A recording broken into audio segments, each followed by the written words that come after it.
But our grandma didn't come for Christmas this year, and Lucy took it pretty hard. She thought it was because of her. You are lovable, and I know just how to prove it. I'm going to throw a party.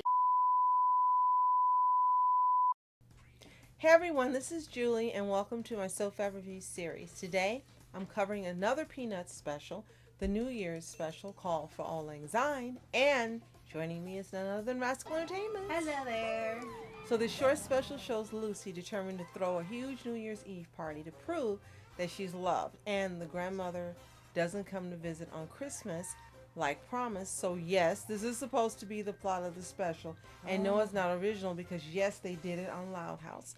But before we start, be sure to like, subscribe, and click the notification bell to get updates and SOFHAB reviews and so much more. Yes, and thank you so much for joining us today. We hope you're having a wonderful New Year. It's gotten off to a great start. And thank you so much for everything you do for us. And we look forward to having a wonderful year with you as well. Right. So, yes, you heard what I said.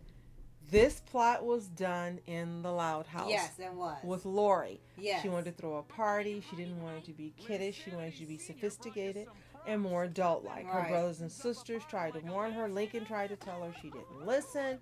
Her friends weren't having a good time. She kept freaking out, and you got to follow the list, and you can't do this, and this is not what we're supposed to do, and this is what we're supposed to be doing.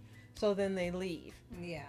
And the same thing happens to Lucy. And I said, someone watched Loud House and just took it at Apple and put it into Auld Lang Syne. Right. And to me, what's the worst part about that, finding that out, is that Peanuts has always been known to do its own thing. In the almost 100 years it's been out, it usually borrows from its own source material or past specials. Like the Peanuts movie was a combination of all the past Peanuts stuff.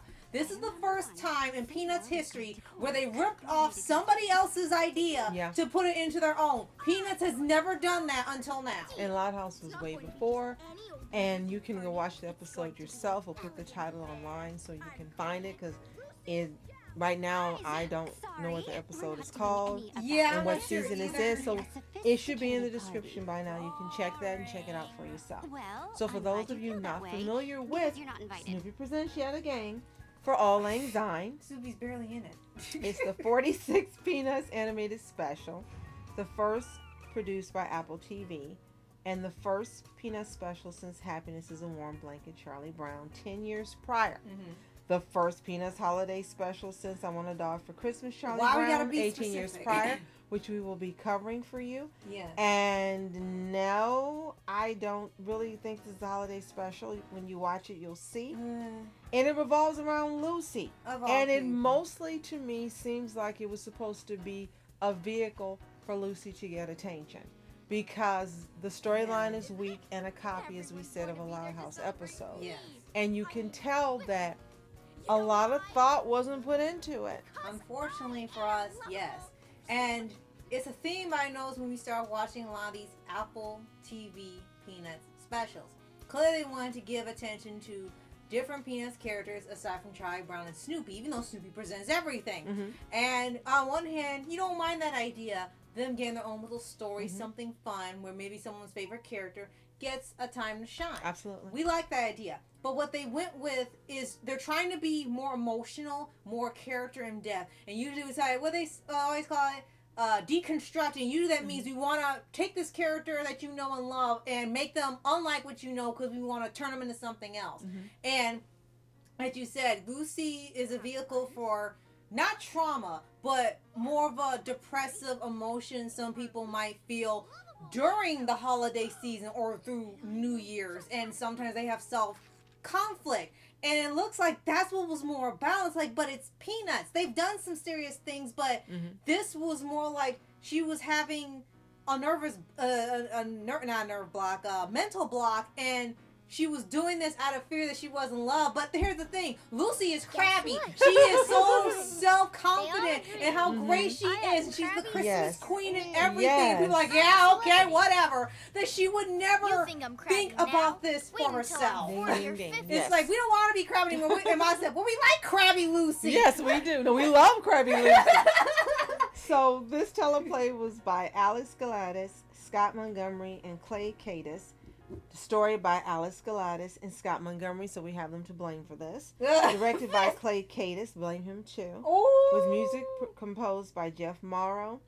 And it was short. It was only like 20-some minutes. Yeah. They're all 38 minutes. They're all the length of a TV special with extra ads. Now, what we learned recently is that WildBrain Studios is in charge of the Peanuts. Really? It's in conjunction with Peanuts Worldwide and Schulz Studio. Now, this originally came out December 10th of 2021, so yes, we're a bit late, but you have to remember that all this stuff's available only on Apple, so we had to wait till we could get access to the app through a friend in order to watch the specials and bring our reviews to you. Yes.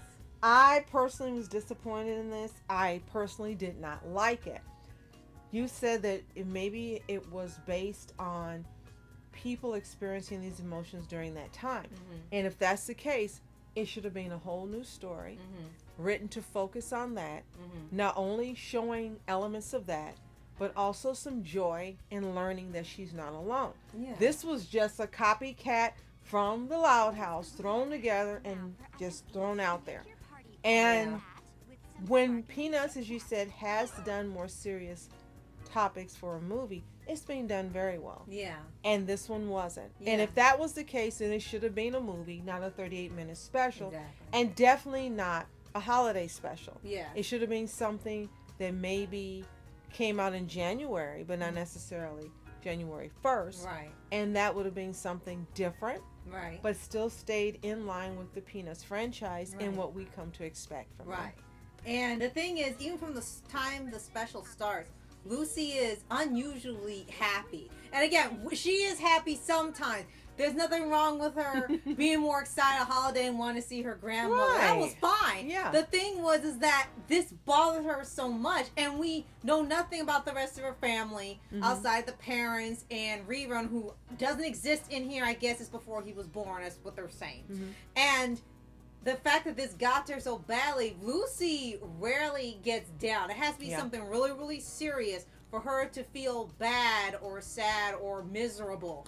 And it's usually everyone else that's sort of annoyed or miserable because she's crabby. And especially not to feel love, because in her mind, everyone loves her. Right. They do, but she already knows that. Yeah, it's like, and then she thought, oh, that'll be a way to prove I'll host a big New Year's party. Everything will be on me, and I'll know for sure. And it's like, but you don't need to do that. And Lions kept telling her, why? And why? One big question I had throughout all this is, where in the heck did Lucy get the money to rent this out? Yeah, and they said she and what adult allowed her to rent it out? And they even asked that. During the party, where were the freaking parents? Oh my and gosh. then at the New Year's countdown, where were the adults? Oh my gosh, which was so weird. And we know the adults aren't seeing, but it was midnight. Yes. It was nighttime. They should not have been the house. at any place by themselves alone. Right. Walking back home alone. Right. Nor in the house alone. This was like somebody's dumb fantasy. I'm sorry. If you like this, great. But it didn't fit in with the Peanuts brand at all. No. And clearly that's what they were going for. And the weird part is that on our Pause Animation channel, we've covered the original New Year's special, Happy New Year, Charlie Brown. Which you love. Thank you so much for watching. Right. And that one had a totally different atmosphere where it was still fun. Yes, Charlie Brown has anxiety, but it's Charlie Brown. Right, That's what you expect. Of course, right. And suddenly Lucy has the anxiety. Right. And they wanted him still to join on the fun. They teach him to dance, and he was trying to stay up past midnight so he could practice dancing with the little red-haired girl. And in that one, everyone, I think, was at Linus and Lucy's house, and they were playing musical chairs and different games. And he said, well, that's different because they're at someone's house with the parents. You know they're there. You know, you'll never see them. You know they're there. The fact that all these kids were able to go out near midnight for a fancy adult-like party in a theater at night, it's snow on New Year's Eve, and no one said a word. And did they just get permission off no screen? chaperones, no nothing. And this clearly is supposed to still be taking place during the time period of Peanuts. That wouldn't happen. No, it wouldn't. In a billion years, that would have never happened. Nope. So how did critics receive it? Well, the special was well received, so we read, by critics and some fans. Some fans. Common Sense Media rated it 4 out of 5, adding Peanuts New Year's movie It's cute but not iconic.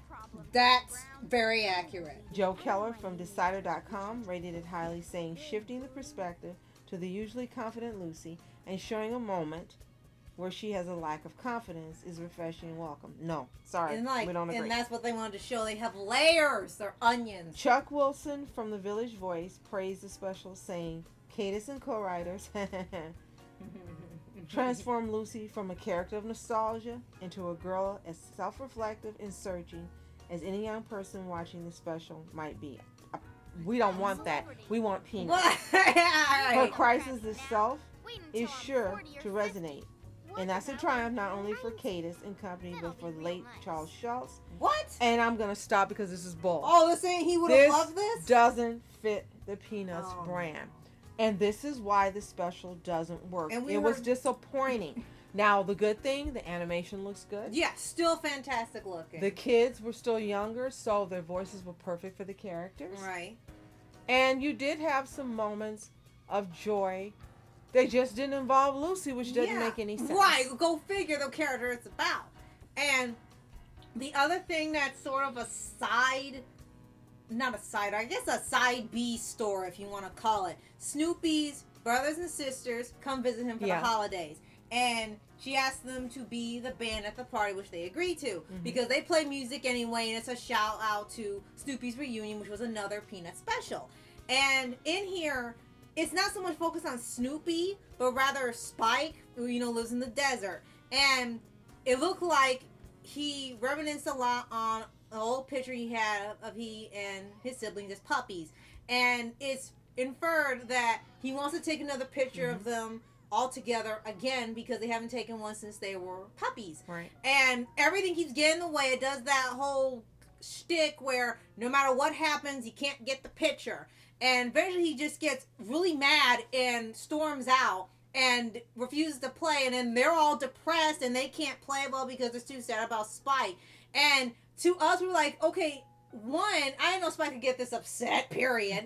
He's been really just lax and slow most of the time. Right. And two, the fact that this was supposed to be some big crisis for them didn't make sense. No. You're there every year or something, and I get what they're trying to say. He wants another picture of them all together again as another family moment because it's been years. We understand what the point was, but it felt so forced to put in a conflict for one of Snoopy's brothers, and it doesn't make sense because he really didn't have that many problems with living in the desert.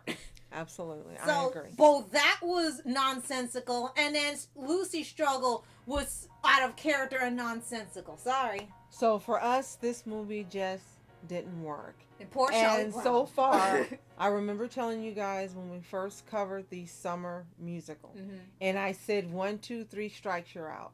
I unfortunately didn't know that I was telling you the truth because the summer musical sucked. Yeah. The Welcome Home Franklin addressed a problem no one had.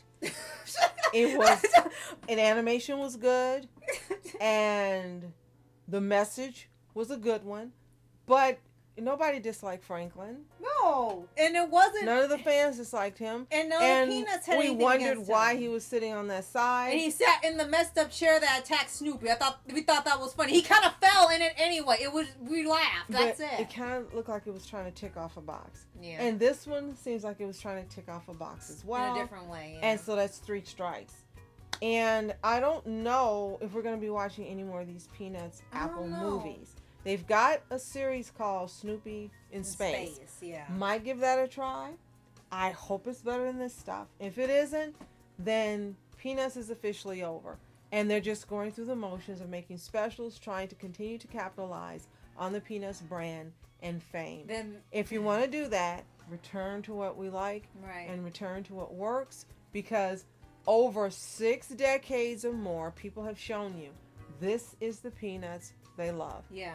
Generations love Peanuts, but this generation and this Peanuts, not so much. And you might want to be wary of the Peanuts movie sequel since Blue Sky's gone and it's probably going to be under Apple and or Disney. Don't expect it to be as fantastic as the first film. Quickly, the cast: Etienne Kellici as Charlie Brown, Terry McGurrin as Snoopy, Rob Tinkler as Woodstock, Spike, and Olaf, Lexi Perri as Peppermint Patty, Isabella Leo as Lucy, Wyatt White as Linus, Hattie Kragten as Sally, Holly Gorski as Marcy, Caleb Bellavance as Franklin, Natasha Nathan as Patty, Charlie Boyle as Violet, Jacob Soley as Pigpen, Matthew Mucci as Schroeder, Jackson Reed as Thibault and Maynard. Also New characters. tying up, Will Beneja, Jacob Mazarel, Lucas Nguyen, Katie Griffin, Mark Edwards, Corey Doran, Harley Brzezinski, and Maya Misalajevic round out the cast. Yes. So if you've seen Snoopy Presents for Auld Lang Syne, and I don't know why he's presenting, let us know in the comments. Did you feel differently about this? If you do like it, if you love it, if it's become one of your favorites, tell us why in the comments. Tell us what we may have missed. Right. If you haven't seen it, honestly, this is what I'm going to recommend. Don't waste your time watching. Just watch Happy New Year, Charlie Brown. But if you're curious and you decide to go ahead and watch it, come back and tell us what you think. And don't forget to like, subscribe, and click the notification bell to get updates on SOFHAB reviews and so much more. Yes, and thank you so much again for joining us today. As always, You are specials. I'm Rascal. I'm Julie. Have a fantastic day. Continue to be happy, healthy, whole, and so on for my specials. See you next time. Happy New Year. Should old acquaintance. I'm not sure if we're doing it justice. I wrote some of my own. One thing should never be forgot. Lucy's party blew my mind. Really?